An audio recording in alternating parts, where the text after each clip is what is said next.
Inscreva-se agora no canal. Seja bem-vindo a mais um vídeo do canal.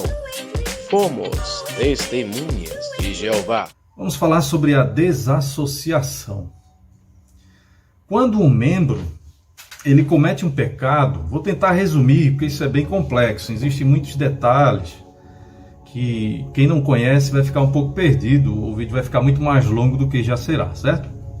Mas quando um membro comete um pecado, uma transgressão, ou também ele se volta contra a liderança, ele discorda veemente, não aceita mudar aquela opinião, certo? Sobre algo que foi dito na tribuna, algo que está escrito em uma publicação desta organização, ele é expulso. Lê o nome da pessoa e expulsa, certo?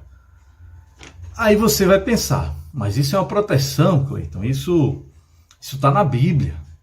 Aí eles vão ler os textos para você, né? Enquanto estava lá, vamos colocar como sendo parte ainda desse grupo, né? A gente aprende o quê? Quem se volta contra Cristo, contra os ensinos de Cristo, que se volta contra esse grupo de informações espirituais, aquele conhecimento sagrado, ele merece ser expulso, porque se voltou contra os valores morais, os valores cristãos. Eles sempre usam o mesmo texto para uma expulsão. Aí eu pergunto a você, e quando anuncia o nome desse irmão ou dessa irmã e expulsa ele, você sabe o motivo? Não, você não sabe. Primeiro lugar, questões jurídicas. Você não faz ideia dos problemas jurídicos que eles enfrentariam se lesse o nome e dissesse o motivo. Porque tem motivos que são complicados de expulsar alguém de organização por determinados motivos. Seria um dano moral de cara. Segundo, iria se passar a questionar a liderança que os expulsaram. Certo? Terceiro, óbvio, não expor a pessoa, né? Uma questão de honra também com a pessoa. Isso, em geral, não é praticado por tudo isso. Mas claro que você vai aprender que só é por uma questão de honra, né? Para não expor algo pecado e tal. Agora, raciocínio o seguinte, se fosse por uma questão de honrar o transgressor, eles também deveriam não contar para ninguém, não é? Mas isso não acontece. Outras pessoas ficam sabendo daquilo que você confia ao ancião, de confessar, de abrir o seu coração. Então, uma pessoa, por exemplo, que é um verdadeiro perigo para a sociedade, uma pessoa que não merece ser convidada para sua casa, uma pessoa que não merece uma boa noite, uma pessoa que não merece um aperto de mão, né? A gente tem algumas regras no YouTube, então não podemos usar certas palavras fortes, mas imagine um pecado bem absurdo. Aí a gente concorda, não, realmente tinha que ser expulso, porque ele é um perigo para a sociedade. Envolve sim uma pureza. Eu concordo que existem pecados que se tornam uma questão de proteção, de proteger seus filhos, suas filhas, sua esposa, sua família. Tem pessoas que são ruins, são miseráveis. Quando os anciãos descobrem e se reúnem e fazem a expulsão, se torna bem cabível. Infelizmente tem gente que é assim. Eu não estou aqui defendendo que tem que ser expulso ou não ser, mas existem contextos onde é coerente. Assim como a própria lei de César, as leis estabelecidas, também traçam crimes que tornam a pessoa impossível de viver na sociedade. Eles prendem, não é? Mas você, por exemplo, fazer certos pecados contra si mesmo, ou você traiu a confiança de alguém especificamente, enfim, são diversos pecados que, se eles concluírem que você não se arrependeu, isso é, vou repetir, isso é, se eles acharem que você não se arrependeu, eles expulsam. Entende? É se acharem que não se arrependeu. Eles têm algumas cartas, eles têm livros que ajudam eles a lidar com isso, porque nem todo ancião, e em sua maioria não são preparados sequer em nível de conhecimento, certo? Não tem experiência, não tem sequer conhecimento. Então, Betel, que é a sede, provê para eles algumas informações para ajudar a lidarem com isso, certo? Então, eles têm orientações de como perceber se a pessoa se arrependeu ou se não se arrependeu. Porém, quem é que conhece o coração do indivíduo?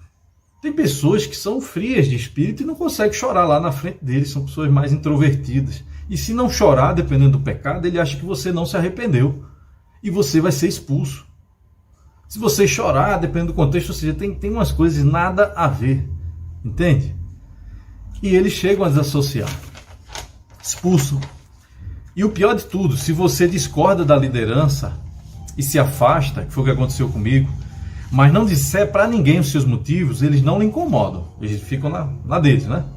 Chegou até umas cartas, algumas orientações recentes para eles não intimidar, não procurar, deixar a pessoa naquela posição, respeitar a posição, né?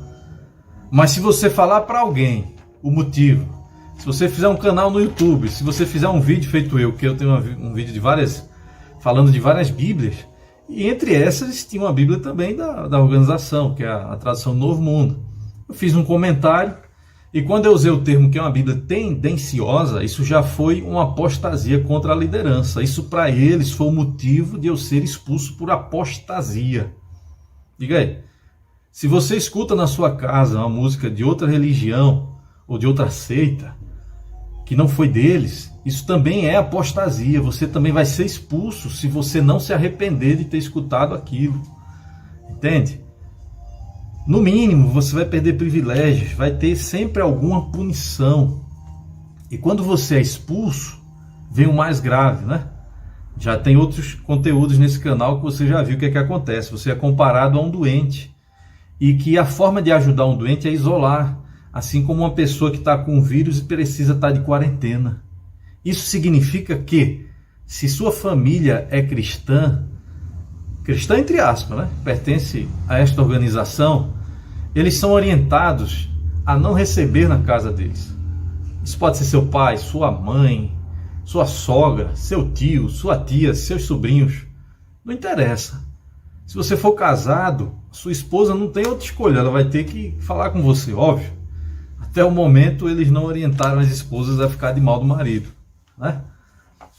Mas essa cultura de dar gelo, de não falar, ela também existe sem você ser expulso necessariamente. Se você tiver baixa hora de campo, isso eu falo na minha biografia, se você tem muitos anos na organização e não alcança privilégios, não é designado por eles para certos privilégios, o pessoal começa a lhe tratar de outra forma, o pessoal começa a ficar meio que de mal de você. Isso é chamado de morte social, é o ostracismo. Tem vídeo com esse tópico aqui, ostracismo. E aí, isso é amor? Você que foi levado a acreditar, senhor ancião, que está ajudando essa pessoa a se arrepender, você tem certeza que está tendo a mente de Jesus Cristo em relação a isso? Porque as publicações estudadas durante a semana nesta organização, que é a Sentinela, né, e outros livros, eles falam exatamente a melhor definição possível do que é caridade, do que é amor. Eles falam tudo corretamente. Agora, você faz o que está ali na revista? Não, porque não há estímulo para isso. Os artigos de A Sentinela, é aí que vem o start, o gatilho para você prestar atenção, em uma técnica de fixação, é expor todos os membros a informações em cânticos, também, como já mencionei, em estudos de A Sentinela, que fazem você achar que aquilo é o panorama da organização. Toda aquela maravilha, toda aquela beleza, né? Por exemplo, ó, isso aqui que eu vou ler está em um artigo de A Sentinela, no próprio site.